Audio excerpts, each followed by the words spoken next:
बोलिए कृष्ण भगवान की जय। यहाँ पर भगवान श्री कृष्ण अर्जुन को बता रहे हैं कि द्रव्य में यज्ञ की अपेक्षा ज्ञान रूपी यज्ञ श्रेष्ठ है। द्रव्य एक दान दे दिया किसी को, लेकिन जो है ज्ञान यज्ञ, ज्ञान से उसका जीवन ये लोक सुखी पर लोक सुहेला हो जाता है। ज्ञान यज्ञ जो हमें जो गीता जो है ज्ञान यज्ञ है, ज्ञान का यज्ञ हो रहा है, एक दूसरे को प्रसारण हो रहा है। इसमें हमारे जो विचारें हैं शरीर में, मनों में जो वांछित कर्म है, जो ये इस स्थिति को दूर करने की प्रेरणा मिल रही है, जिस वजह से हमारा जीवन उस जैसे मान लीजिए किसी को दान किया, किसी को भोजन दे दिया तो कुछ समयों के लिए उससे सुख शांति दिया, लेकिन किसी गरीब बच्चे को आपने जो है शिक्षा दान कर दिया, उसकी सहायता किया तो उसके बहुत दिनों तक उसकी जिंदगी को आपने संभाला। उसी तरह से परमात्मा के चरणों में अनुराग उपस्थित कर देना जो संत महात्मा करते हैं, गुरु महात्मा करते हैं, इस तरह की जो बातें होती है ये द्रव्य यज्ञ से भी महान कहा गया है। यहाँ पर यही बात बता रहे हैं, कहते हैं कि द्रव्य अर्थात संसारिक वस्तुओं के उपयोग से सिद्ध होने वाले यज्ञ द्रव्य यज्ञ होते हैं, और ज्ञानी ज्ञान अग्नि में धृत और हवि के होम द्वारा देव यज्ञ होता है। माने एक तो द्रव्य यज्ञ, एक जो है देव यज्ञ तो होता है जो हवन करते हैं हम सब अग्नि में, और उसके बाद बोलते हैं कि जैसे कि बोलते हैं कि देव यज्ञ करना, अनादि दान देना, कूप मंदिर आदि का निर्माण करना सभी द्रव्य यज्ञ में आते हैं, मान जो पैसे के द्वारा होता है। और आगे बोलते हैं कि आध्यात्मिक ज्ञान के संबंध में, आध्यात्मिक ज्ञान के संबंध में तत्व विचार, ब्रह्म विचार, जो परमात्मा के जो चिंतन करते हैं, तो चिंतन मनन करना ज्ञान यज्ञ के अंतर्गत आता है। ये ज्ञान यज्ञ ये लोक सुखी और परलोक सुहेला करने की क्षमता रखता है। इस ज्ञान यज्ञ के द्वारा हम इस संसार में अपना योगदान नहीं कर पाते हैं, सारे समाज को, सारे राष्ट्र को, सारे मानव को सुख शांति समृद्धि की कामना करने की प्रेरणा मिलती है। तो यहाँ पर ये बता रहे हैं कि इससे क्या होता है, द्रव्य आदि कर्म द्वारा तो हमें चित्त की शुद्धि होती है, हमारा मन पवित्र हो जाता है, हमारे चित्त पवित्र होता है, शुद्धि होती है। तो चित्त शुद्धि होने पर क्या होता है, ज्ञान का उदय हो जाता है। हमारे जीवन में ज्ञान का उदय इसलिए नहीं है कि हमारा चित्त शुद्ध नहीं है। परमार्थिक कार्यों में बहुत बड़े बड़े विद्वान हैं, बहुत बड़े बड़े ज्ञाता हैं, और वो जो है चित्त शुद्धि नहीं होने की वजह से वो परमार्थिक कार्यों में उनका दिल नहीं लगता है, मन नहीं लगता है। अच्छे अच्छे पदों पर हैं, एक एक दिन में लाखों लाख रुपये कमाने वाले हैं, लेकिन उनका जो है दिल परमात्मा के चरणों में नहीं लगता है। तो इसकी क्यों नहीं लगता है, उसकी चित्त शुद्धि नहीं है। तो चित्त शुद्धि के लिए ही हमें ये यज्ञ सहारा बनता है।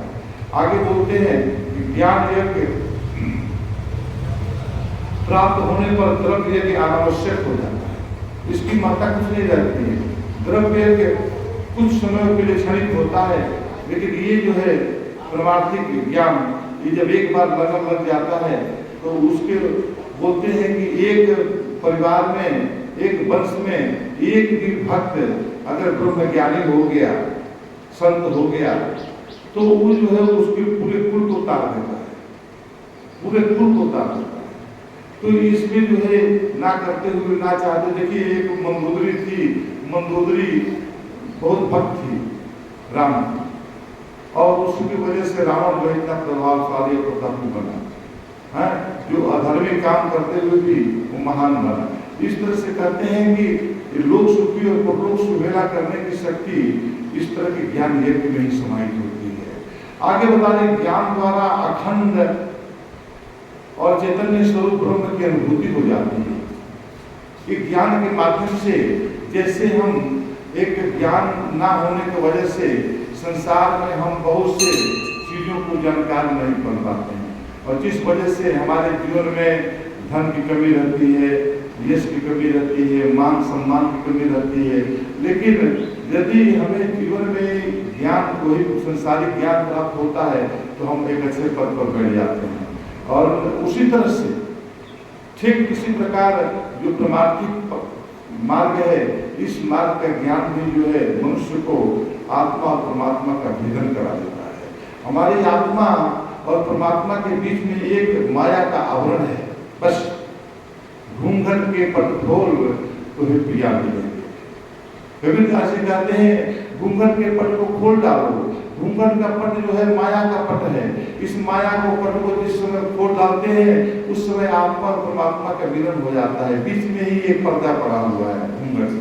तो इस तरह से इस पट को खोलने की क्रिया तभी बन पाती है जब हमारा चित्त शुद्धि होती है। आगे बोलते हैं कि कहते हैं कि द्रव्य यज्ञ अच्छा है, उसको कभी नहीं कहते हैं।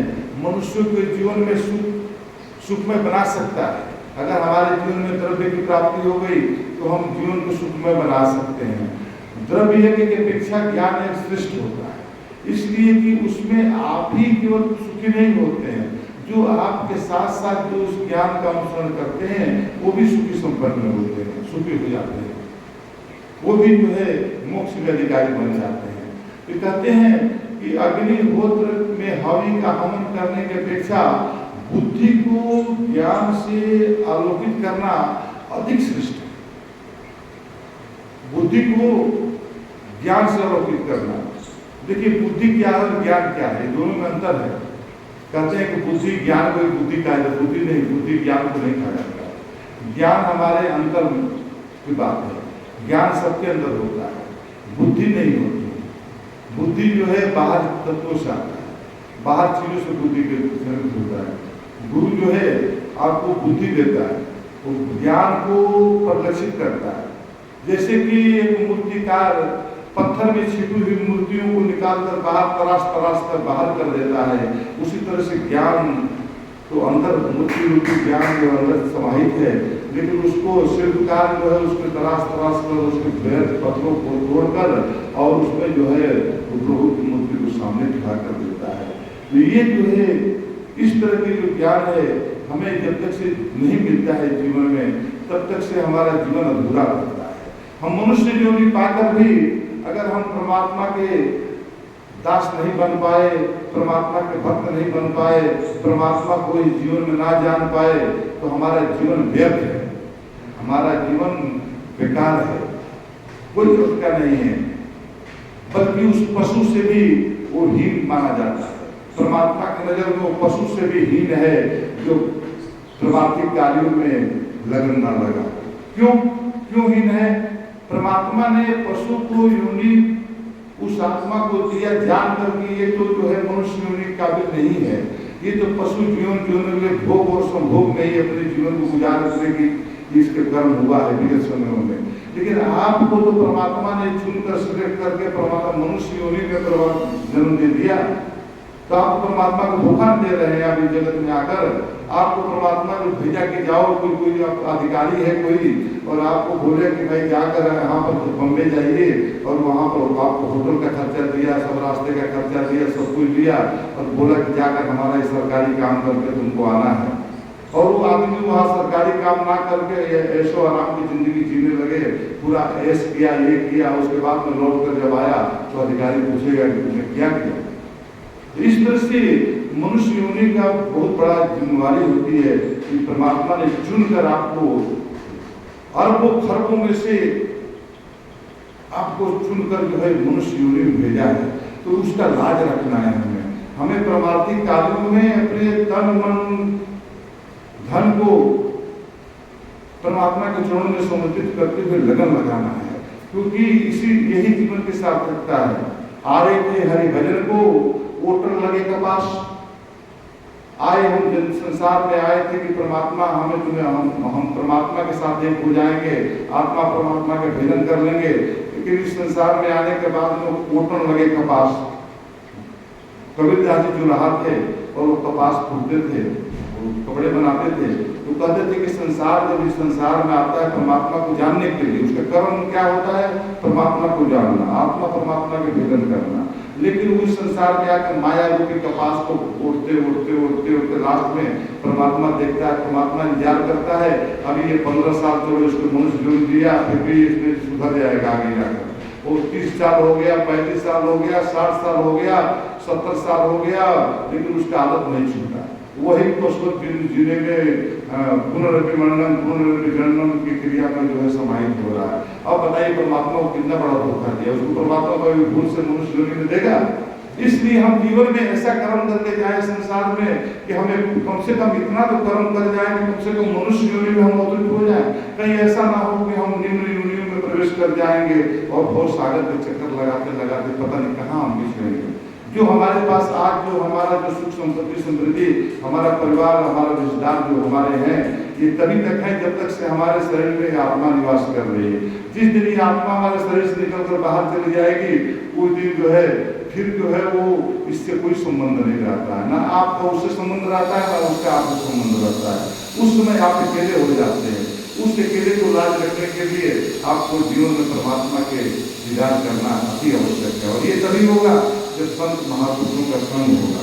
बिनु सत्संग विवेक न होई, राम कृपा बिन सुलभ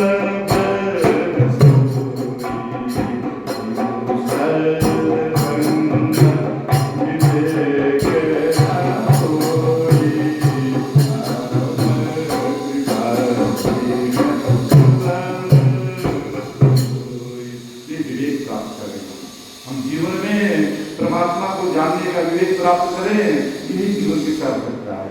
नहीं तो ये जन्म एक बार जो हाथ से चला गया, फिर पता नहीं मिले कि ना मिले, पता नहीं हम मनुष्य योनि में आए कि ना आए, ऐसा परिवार, ऐसा समाज, ऐसा हमारे जीवन में सुख साधन मिले कि ना मिले, इसके पहले हम जाग जाए, हम परमात्मा को प्राप्त कर लें।